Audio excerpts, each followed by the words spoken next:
2 kilo যাওয়ার পরে যে আমার মানে দৃষ্টি আকর্ষণ করছি যে কি পরিস্থিতি ওটা দেখবো, যে খাটটা ওটার দিকে লুক দিচ্ছি আমি লাস্ট নাই মানে আমার মানে হঠাৎ করে আমার শরীরের মানে গাম মানে অস্থিরতাটা লাস্ট কোথায় গেল।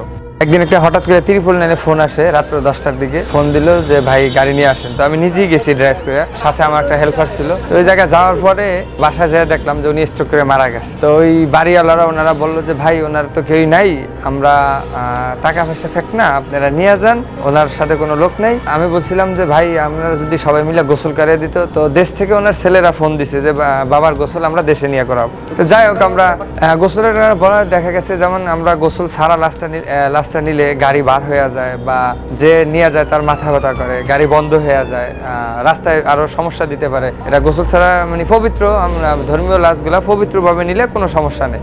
হ্যাঁ, এই যে আমরা সবসময় আগে বলি যে ভাই গোসল করাবেন কি না, বা তো যাই হোক ওনারা কোনো লোক নাই। তো আমরা সাহস করে লাস্ট 2 জনে উঠাইছি, নিয়ে রাত্র 12টার দিকে আল্লাহর নাম নিয়ে রওনা দিছি। তো আমরা যখন ঢাকা চিটাগাং মহাসড়ক রওনা দিছি তখন মানে আমাদের খাওয়ার একটা স্পেস, তো খাওয়া দাওয়া করে গাড়ির গ্যাস নিলাম। তো গাড়ি নিয়ে গ্যাস নেওয়ার পর একটা রাস্তা আছে, মানে ওই রাস্তাটা হলো 50 কিলো, কোনো বাড়ি গণ্য নেই। যেমন দাউদকান্দি ব্রিজ থেকে আপনার চাঁদপুর পর্যন্ত একটা ভেরির উপর দিয়ে যাইতে হয়। তো এটা আমরা 2 জন চিন্তা করলাম, আমরা 2 জনে আমাদের গাড়িতে মানে ওয়াশ ছাড়ার ব্যবস্থা আছে, সাউন্ড বক্স আছে। আমরা একটা ওয়াশ সাইডে রওনা দিছি আল্লাহর নাম নিয়ে। তো রওনা দেওয়ার পরে হঠাৎ কিছু রাস্তা আছে ভাঙ্গা, তো কিছু রাস্তা হঠাৎ করে আমার গাড়ি আমাদের নতুন গাড়ি গাড়িটা বন্ধ হয়ে গেছে। মানে একটা বাজার সামনে ছিল, বাজারটার নাম সিরাজসার বাজার। ওই বাজারটা পার হওয়ার পরই বন্ধ হয়ে গেছে। তো আমরা হঠাৎ করে একটা ভয় পেয়ে গেছি, ভয় পেয়ে পিছের দিকে আপনার তাকে দেখলাম যে না, লাস্ট গন্তব্য স্থানীয় আছে।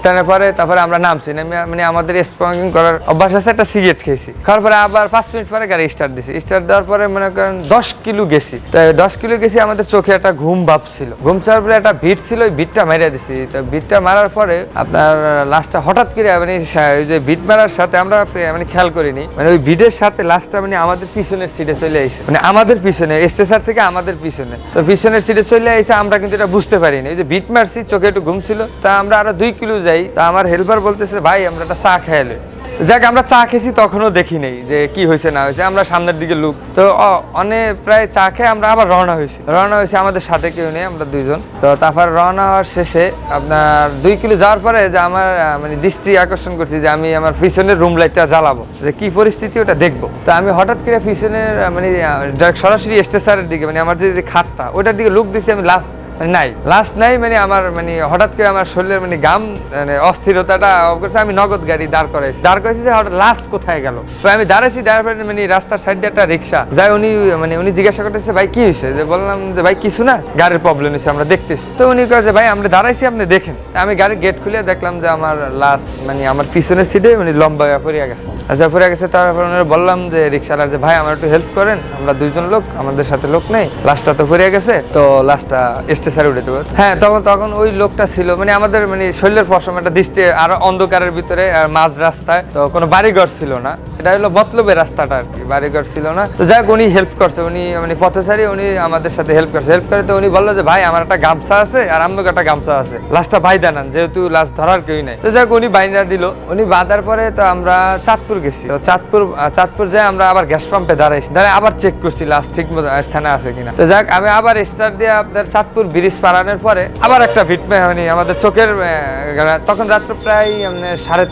3:30 থেকে 3:30। তো তখন আপনার আমার হেল্পার বললো ভাই লাস্টটা দেখেন তো আবার গন্তব্যস্থলে। তা আবার দেখলাম যে আমরা 2টা গামছা বান্ধা ছিল, ওই 2টা গামছা ছুটিয়ে গেছে। তারপরে আবার দাঁড়াইলাম একটা বাজারে, মানে যখন দেখলাম ছুটা, তখন আমাদের মানে ও ভয় পাইছে যে ভাই আসলে এত টাইট করে বানলাম কিভাবে ছুটলো।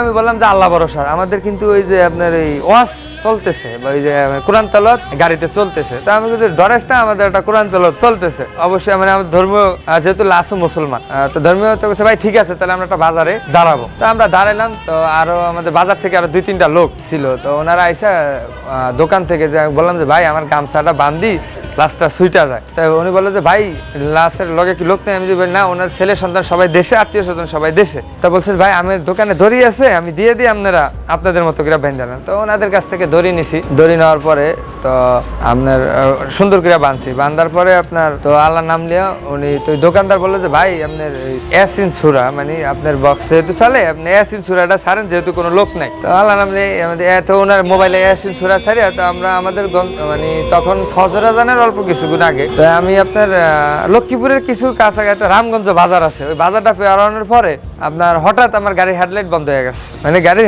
আমার মাথা বার হয়ে শরীর দিয়ে গামছা, আমার গাড়ি কিন্তু এসি চলে, তো মানে শরীরে গাম চড়তেছে, উপরে ল্যাবলাইট সামনের হেডলাইট দুটোটা বন্ধ হয়ে গেছে। আমার গাড়ি চলতেছে, তো গাড়ি কি হলো, আমি আবার হেডলাইটে শুই, তখন ওই বলে কি ভাই লাইনে মানে ফিউজ কাটিয়ে গেছে, চেক করেন। তো আমি কি ওই জায়গায় দাঁড়ানোর মতো কোনো এক্সেস নেই, সামনের একটা স্থানে গন্তব্যস্থলে দেওয়া কয় না ভাই গাড়ি এরকম করে কেমনে যাবেন। তখন আমরা ইমার্জেন্সি বাতিটা দিছি, যে গাড়ির জরুরি বাতি। তো জরুরি বাতি দেওয়ার পরে আপনার তো কিছুটা আলো সামনে দেখা যায়। তো তখন আমি গাড়ির স্পিডটা অটো কমে গেছে, মানে গাড়িটা অনেক ভার হয়ে গেছে, জানি না আমার শরীর বার হয়ে গেছে, গাড়ি বার হয়ে গেছে। তো তো ও কালে কি ভাই সূরাটা আমরাও সাথে সাথে পড়ি, আল্লাহ ইয়াসিন সূরাটা আমরাও ওই বক্সের সাথে সাথে আমরা উচ্চারণ করি, আলহামদুলিল্লাহ ঠিক আছে। যাক আমরা একটা গন্তব্যস্থলে একটা বাজার পাইছি, বাজার যায় গাড়িটা বন্ধ করছি। তো আমার কোয়ালিদ বললো যে ভাই একটা চা খেয়ে, আমরা আর একটা চা খেয়ে, তার একটা চা খেয়েছি। চা খাওয়ার পরে যে ওকে ভাই আল্লাহ গাড়িটা স্টার্ট দিয়ে দেখেন যে গাড়ির লাইট জ্বলে কিনা। তো আমি মানে বিসমিল্লাহকে গাড়ি স্টার্ট দিছি, হেডলাইটও জ্বলছে, পুরো ইমার্জেন্সি লাইটও জ্বলছে। তো আমরা ফজর আজান দিছে, ওই সাথে সাথে ফেরি গাড়ি চলে গেছি।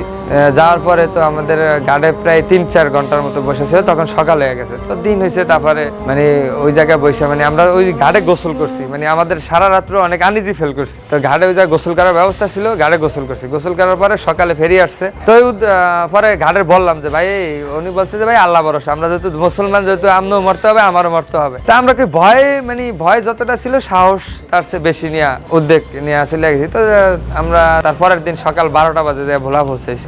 তো আমরা মানে একটা এরকম হ্যাঁ এভেলেবেল যদি গোসল ছাড়া লাশ নেওয়া হয়, তো এরকমটা মানে প্রায় সময় হয়। আমরা সবসময় মানে সর্বক্ষণ মানে যেমন সূরা ফাতিহা, সূরা ইখলাস এগুলো সর্বক্ষণই পড়ছি, যখন মানে দেখছি যে গাড়ি ডিস্টার্ব দিতেছে, গাড়ি বার হয়ে যাইতেছে বা গাড়ির হেডলাইটের আলো কমে যাইতেছে, এরকম যখন মানে সূরা। তারপরে আমাদের গাড়ির বক্সের সাউন্ড কোয়ালিটি তো মানে সূরা চলছে, মানে আমরা হঠাৎ মানে ওটা ভয় খেয়েছি। ভয় করার পরে মানে আমরা দিশেহারা হয়নি, যেহেতু আমাদের গাড়ি চলতেছে, আমরা দিশেহারা হলে গাড়িটা অ্যাক্সিডেন্ট হবে। সাহস নিয়ে আমরা পিছনের দিকে আর তাকাই নেই। তো সামনে একটা বাজার মানে সামনে একটা বাজার মিন করিয়া গাড়ি টানছি, মানে আপনার গাড়ি অনেক অ্যাক্সেলেটার দিয়ে টানছি, কিন্তু গাড়ি আগাইতেছে না, মানে গাড়িটা থম, মানে একটা ভাব মানে যে গাড়ি ভার, মানে গাড়ি আগাইতেছে না, খুব স্লো মৌসুমে মানে আগানোর পরে একটা বাজার পাইছি, পরে ওই জায়গায় আমরা দাঁড়াইছি। তো আরো 2-4 মানে বাজারের লোক আসছে।